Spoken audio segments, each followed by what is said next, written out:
Vamos à história. Didico, filho caçula de uma geração de 9 filhos do casal Maria de Jesus Ribeiro Chaves e Sebastião Chaves. 3 irmãs e 6 irmãos. Aos 7 anos, Didico já era dono de negócios. E aos 11 anos comprou um sítio de seu irmão Tito. Aos 16 anos foi vocacionado para o ministério pastoral.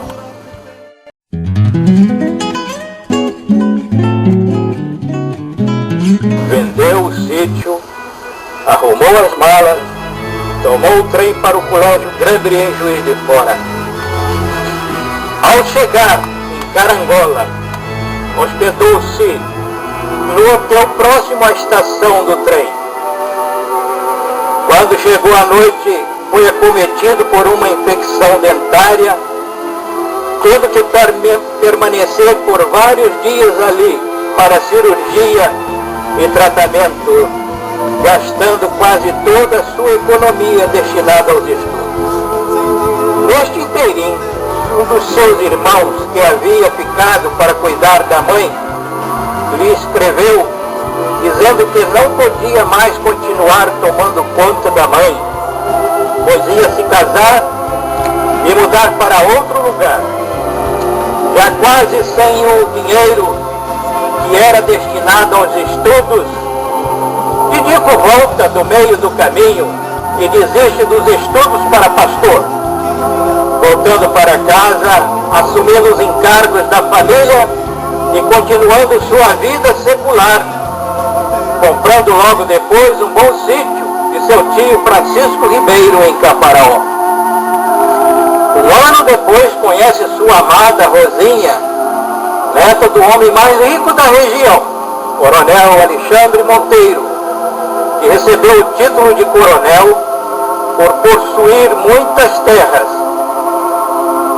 Então, em 14 de nove de 1933, eles se casavam na cidade de Guaçuí e foram morar em Caparaó.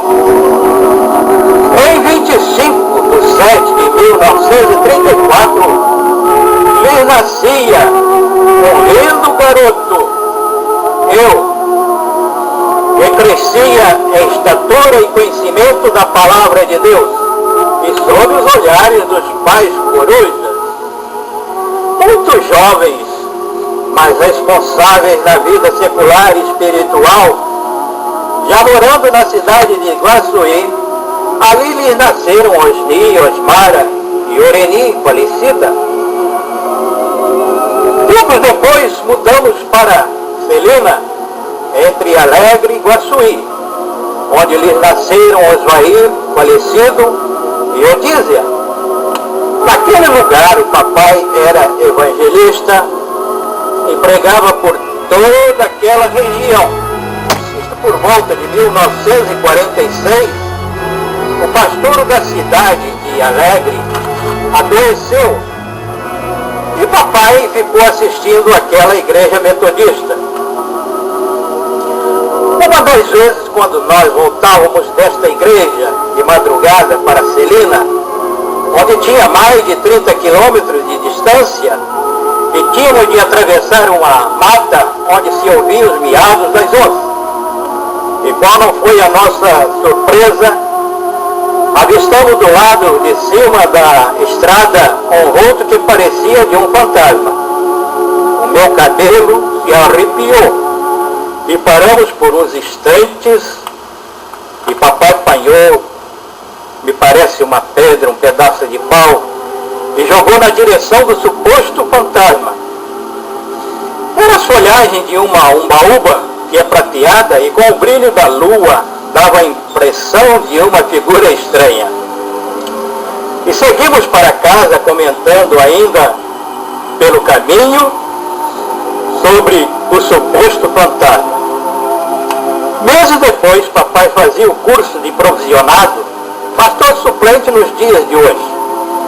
E em janeiro de 1947, no concílio em Carangola, foi nomeado pelo bispo César da Curso Filho para sua primeira paróquia, Lajinha, Minas Gerais, para substituir o reverendo Valdomiro Rubim.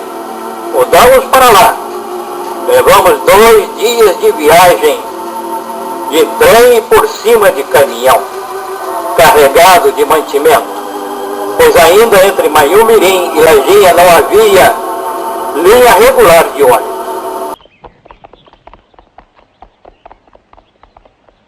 O campo era tão grande que papai levava 30 dias fora de casa para visitar o campo missionário, andando mais de 400 quilômetros a cavalo.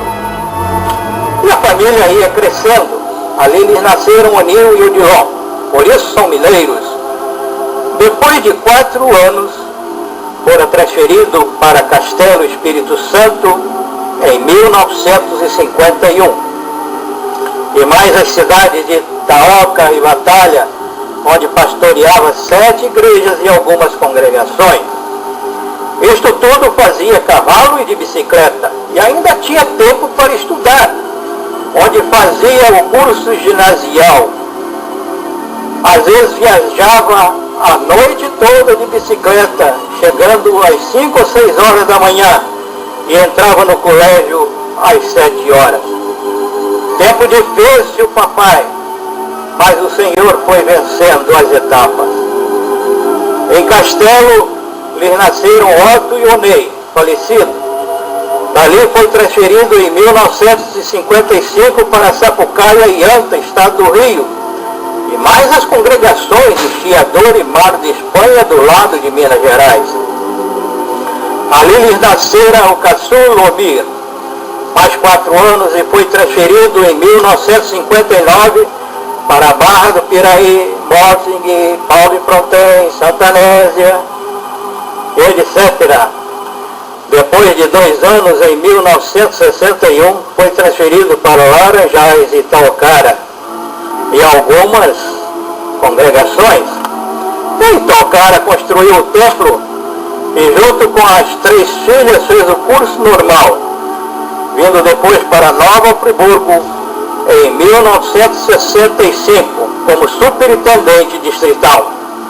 Após 5 anos foi transferido em 1971 para Volta Redonda, para as igrejas de Retiro, Wodak, Minerlândia, Boa Sorte, e criou várias congregações, entre elas a do Açude, onde é uma igreja dirigida por sua filha Odísia.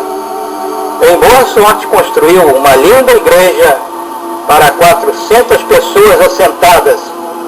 E por último foi transferido para as igrejas de Bangu, Padre Miguel, Senador Camará, Rio da Prata e Vila Tiradentes, sendo ajudado por 3 pastores seminaristas, entre eles eu era um. Se aposentando em 1981 no Conselho Regional de Nova Friburgo, onde fixou residência. 2 anos após sua aposentadoria, foi nomeado pelo bispo Paulo Aires para as igrejas de Valão do Barro e Vargem Alta. Isto sem salário, mas o papai sempre esteve presente ao ID, pois a obra é do Senhor e não do homem. Depois foi nomeado também para a igreja de Olaria, onde ficou por 2 anos. Suas folhas nunca murcharam. Nestes seus 45 anos de ministério, sempre em todo o seu pastorado, fez um ministério sério. Das águas de nada vida, quiser que te afogar, segura na mão de Deus e vai. Se as tristezas dessa vida quiserem te sufocar,